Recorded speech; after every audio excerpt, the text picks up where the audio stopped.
I know, the grill. Yeah, it's a thing all right, and we'll get to it. But first, what's up, Motorheads, and welcome back to Gearbox Pizza. Today, we're taking a look at the brand spanking new BMW i7, and there's gonna be a lot to go over, and yep, with just about all new BMWs these days, it's a bit controversial, specifically in the design department, but hey, it's what's on the inside that counts, right? Alright, so what exactly is this thing? Well, to get right to the point, it's an all-electric 7 Series. The first all-electric 7 Series to be specific. It is the range topper, the big boy expensive fella that's showcasing nothing but next level tech. And you know what's interesting about these futuristic flagships? You see a lot of what we're about to cover and check out. It's gonna make its way downstream to the less expensive and just regular models. So yeah, in a way, this is sort of like a sneak peek into the future. Some good, some bad. Let's get into it. Okay, so we're gonna have to talk about styling here, and here's the thing. From most angles and from the inside, this thing is just sort of beautiful. Now, we'll spend some time talking about the interior in a minute, but man, this thing is just amazing on the inside, right? And then there's this sheet metal that frames this baby. So the profile is very handsome and proportioned really well, unlike that Mercedes EQS, which really sort of feels like the fellas at the wind tunnel sort of made all the styling decisions there. But yeah, look, the grille, the face. So I'm not exactly sure what to say other than, well, it's gonna take some getting used to. Now, personally, I don't mind the big grille all that much, but these headlights, I mean, I feel like splitting the headlights into two with that body colored strip is just sort of plain weird. Really not sure what the thinking is here. I will say this though, the split headlight thing does look a little bit better on the newly refreshed X7, but it's still weird, man. It just is. I don't know, maybe it'll grow on you with a little bit of time, but then again, maybe it won't. I mean, you guys remember the bangle butt? Yeah, I mean, it took them a while to phase that whole thing out, and I'm wondering if this bizarre design decision was gonna be kind of a similar fate. All right, so enough about that. Let's take a look at the inside for a little bit, because that, my friends, that's where the money's at. So up front, it looks very much like what you'd expect the next gen 7 Series to be like. There's this floating glass panel we saw in the iX, which houses two 12.3-inch displays. It is a touchscreen, but you can also use the iDrive knob if you got those little short T-Rex arms, I guess. And then you got this sort of amazing looking glass panel that just stretches the width of the cabin and into the doors. Yeah, this is next level ambient lighting for sure, and I kind of dig it.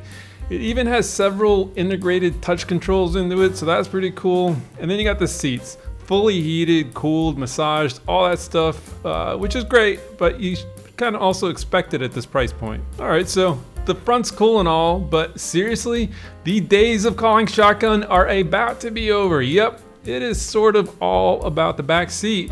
And if you haven't seen this already, well, BMW just sort of upped the stakes big time. Yeah, look, there's a few other saloons that also have this crazy reclining rear seat, but no one, and I mean no one, has a 31-inch 8K touchscreen, mega widescreen display sort of thing. This thing is nuts.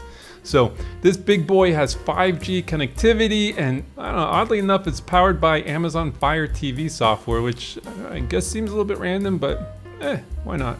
Alright, so when you put the car into this theater mode setting, the screen's gonna kind of elegantly descend from the roof as a soon-to-be annoying, I'm sure, Hans Zimmer sound cue plays. But like, you can turn it off, which I'm sure most people will do after the novelty wears off. And while the screen's descending, the ambient light dims and the blinds in the back roll up. So just kick back and get your stream on. So as far as I can tell, you're gonna get Netflix, Hulu, YouTube, Amazon Prime, and I'm sure you can add plenty of other stuff here.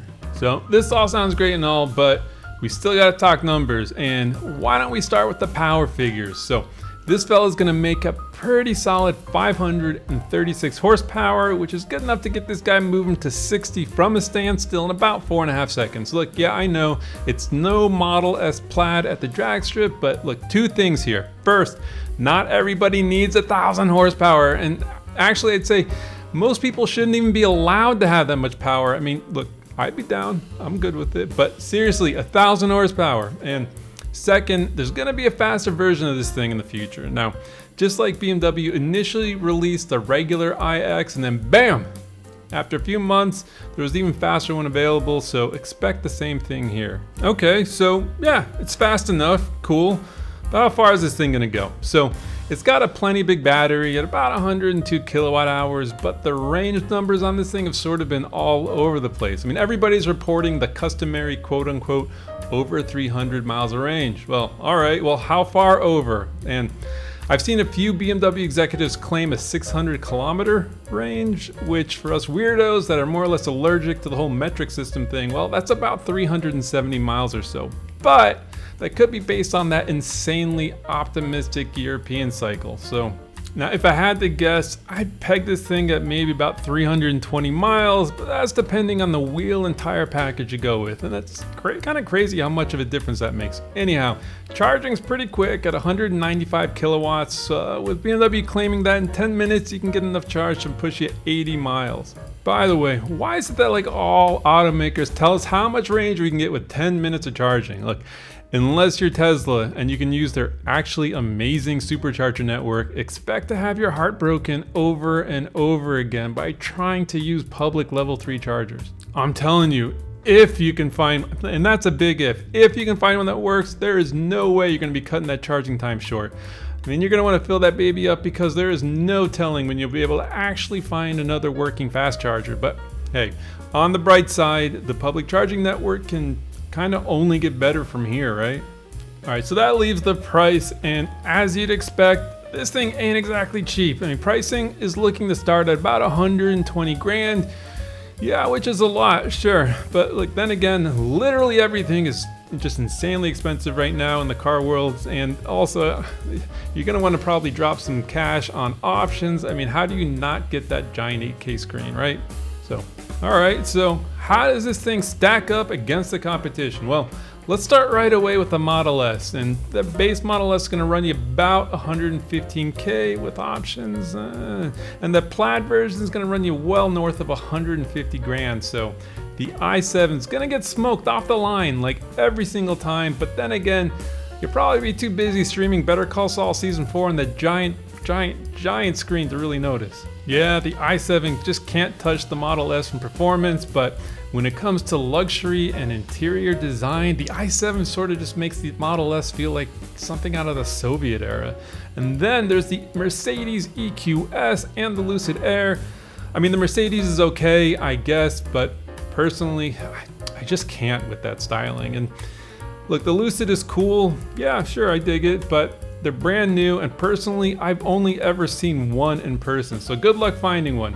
And then, well, I hope they build it well because, yeah, they're sort of new at this whole manufacturing thing. So that's it, the BMW i7. Look, amazing on the inside. I mean, like, seriously, one of the most exciting interiors we've seen in a very long time.